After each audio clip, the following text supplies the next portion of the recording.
I have a dream.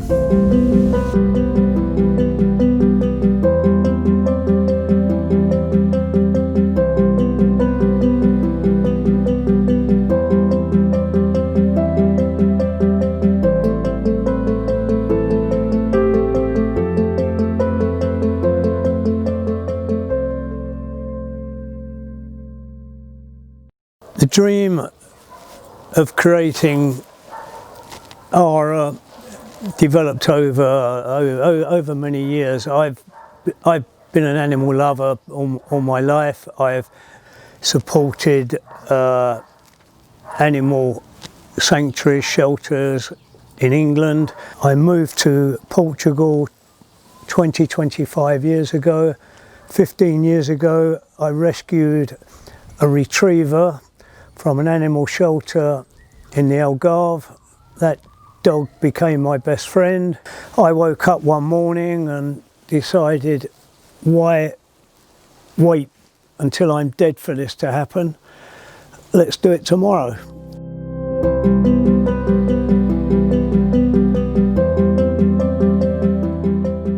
Most people regard Portugal as an advanced European country, but when it comes to animal welfare, I'm afraid it's not.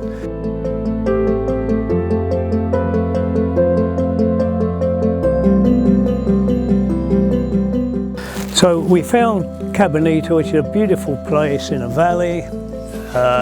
Starting point was basically a forest, so we spent the first 6 months clearing. So we've built over the 18-month period insulated shelters, eco-friendly. Tivemos sempre cuidado em respeitar a natureza, não se mexer em árvores. Os canis foram todos feitos com caixas de ar com isolamentos térmicos, com telhas antifogo. If you go back 2 years, you wouldn't see stray dogs in the streets, because there was a simple reason, because up until that point, and this applies to most municipalities, they would collect healthy dogs and destroy them if they weren't collected within 7 days. A law was passed 2018, it became enacted. They had a 2-year lead-in period, that the responsibility is with each local council to provide shelter for abandoned animals. You would think good news, and perhaps one day it is good news. But I can tell you that the facilities and the funds available for this purpose would account for less than 2% of abandoned animals. Portanto, quando chega cá animal novo, temos sempre período de quarentena, cerca de 15 dias que nós damos para perceber se o animal tem algum tipo de problema ou doença. Obviamente, se for um animal que esteja muito debilitado e obviamente doente, é logo encaminhado para a clínica veterinária. Normalmente o que nós fazemos são as prevenções, vacinações, desparasitação, os microchips, prevenção das doenças mais comuns e as esterilizações e tratamos os animais quando eles estão doentes. Pronto, é muito comum, principalmente em doenças como a leishmania, um cão chegar a um estado muito mau e próximo de estar a morrer, mas isso para nós não é impeditivo de os resgatar e de tratar e tentarmos tudo que seja possível, com os tratamentos corretos e com, lá está, o amor e carinho, acabam por recuperar e têm depois uma vida normal. The only way to make rehoming of animals to work is to have a ratio of staff to the number of dogs that dogs can be socialised, walked and prepared for rehoming. And I know of many shelters where the dogs won't get rehomed because they just wouldn't fit into that environment. So what saddens me is that probably 60–70% of dogs that are rescued are destined for a life of being locked up like a wild animal, which they're not. Cabanita, fantastic place where we operate a universal platform workaways, and I suppose it's to our advantage that we're in the Algarve and it's a popular spot.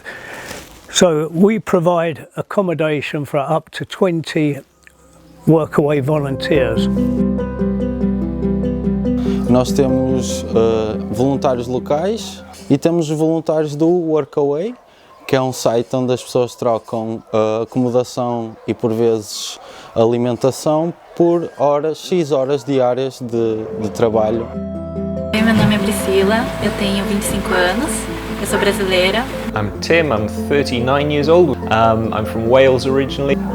We actually found it on Instagram because we have been volunteering in a shelter in Setúbal before, and we've been looking for different shelters in Portugal to help out, to volunteer at different places, and we just really love this place, the appearance, and that's why we came. We're leaving today, sadly, because we have some other jobs that we took on, but it's not going to be the last time that we come here because this place is so special. And well, we will definitely adopt a dog, and we can't do it right now because we don't have that much space in the camper van, but maybe next year we will come back to get a dog from here, because here you really know that they are treated right and they're healthy and they were taken good care of, and the whole team is like a family and they love to spend time together, so it will not be the last time, we will come back.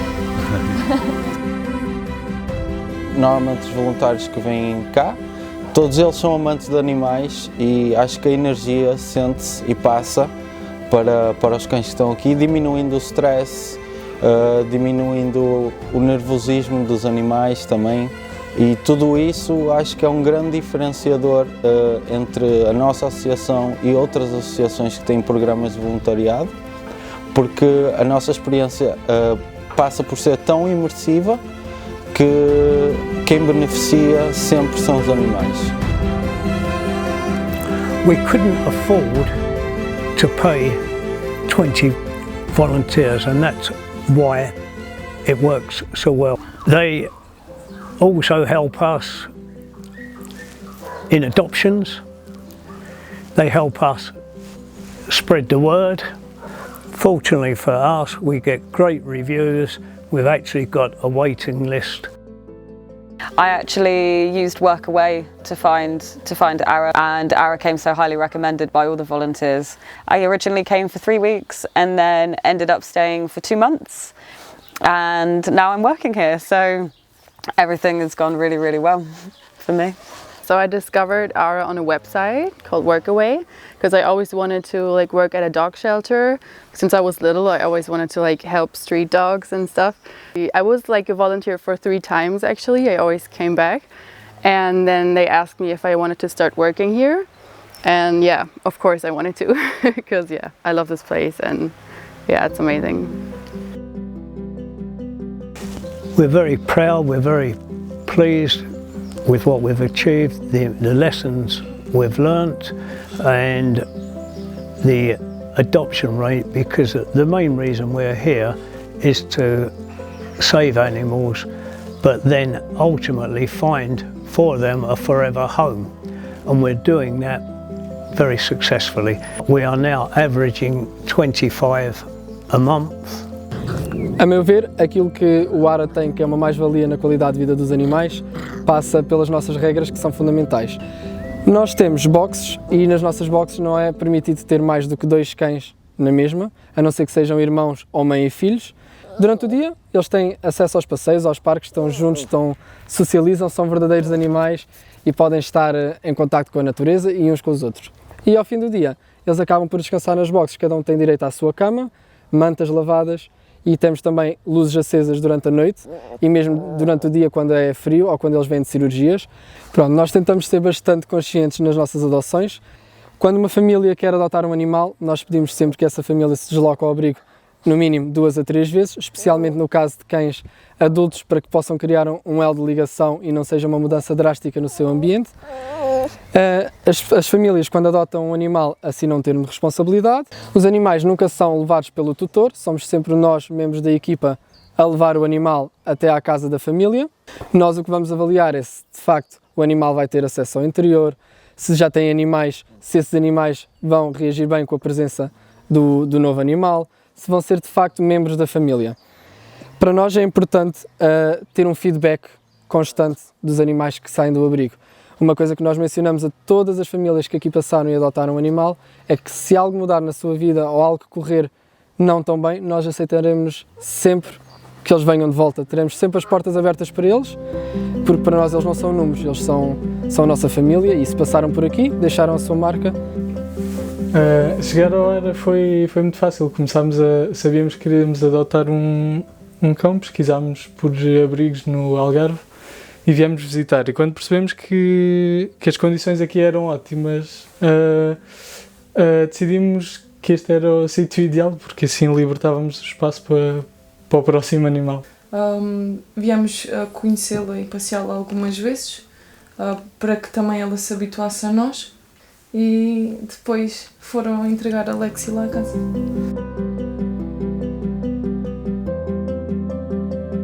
And if you bear in mind that we have 8 permanent staff,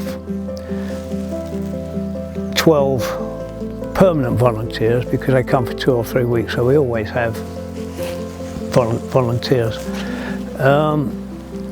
It takes a lot of money to run the place, and that's with 100 dogs. What would it cost to run 300 dogs? Our costs are split into 3 basically: vets cost, dog food and wages.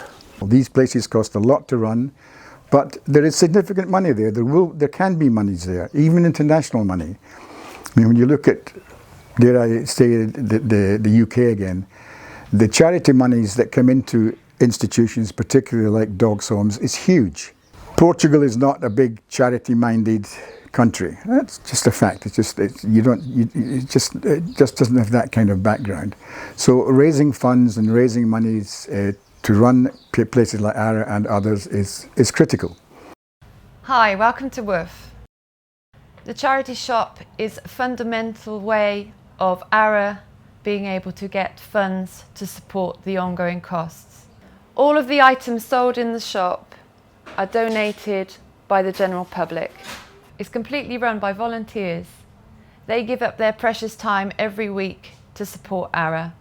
Without them, it would be impossible to keep the costs down and maximise the profits going into ARA. We'd like to continue the way we're doing at Cabanita, but our big desire is to see a general improvement in attitude and will on behalf of municipalities and government towards the problem. We have the opportunity here, perhaps with the help of outside people, when I say outside people, outside entities from Portugal, to perhaps to be able to do something greater for animal welfare in Portugal, and to be able to indicate to the government at all levels that something is not quite right. In fact, something is very wrong.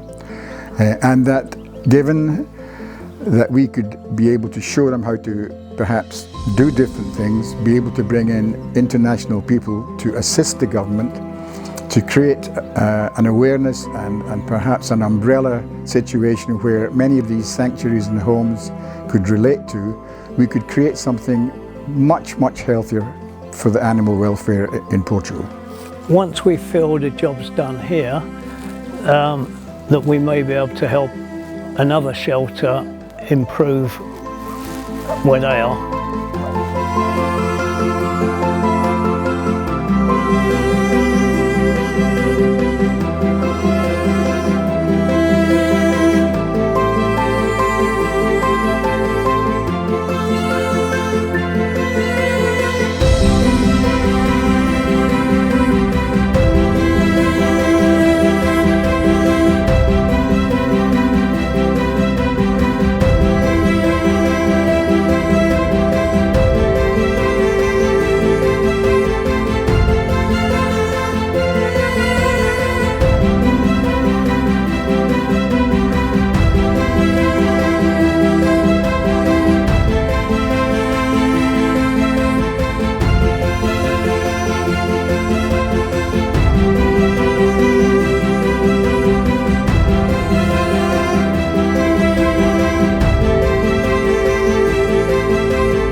I have a dream.